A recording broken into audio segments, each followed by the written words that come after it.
একদিকে দীঘার জগন্নাথ মন্দির আর অন্যদিকে শ্রীক্ষেত্র পুরী।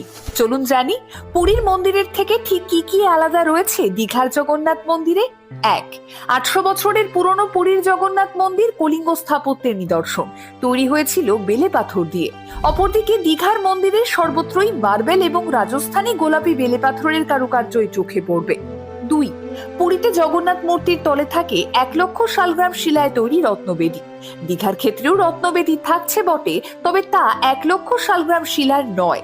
3, পুরীর মন্দিরের আদলে সবটা করার চেষ্টা করা হলেও দীঘার জগন্নাথ মন্দিরে থাকছে বিশেষ কিছু চমক, যেমন থাকছে দীপস্তম্ভ। উজ্জয়িনী মন্দিরের দীপস্তম্ভের আদলেই তৈরি হয়েছে এটি। 4, দীঘায় থাকছে আরো এক নতুন সংযোজন, পদ্মকুণ্ড। সিংহদুয়ার রয়েছে 2টি অংশে, আর তার মাঝেই অবস্থিত এই পদ্মকুণ্ড। 5, পুরীর মন্দিরে প্রসাদ হিসেবে দেওয়া হয় খাজা, কিন্তু দীঘায় প্রসাদ হিসেবে থাকছে প্যারা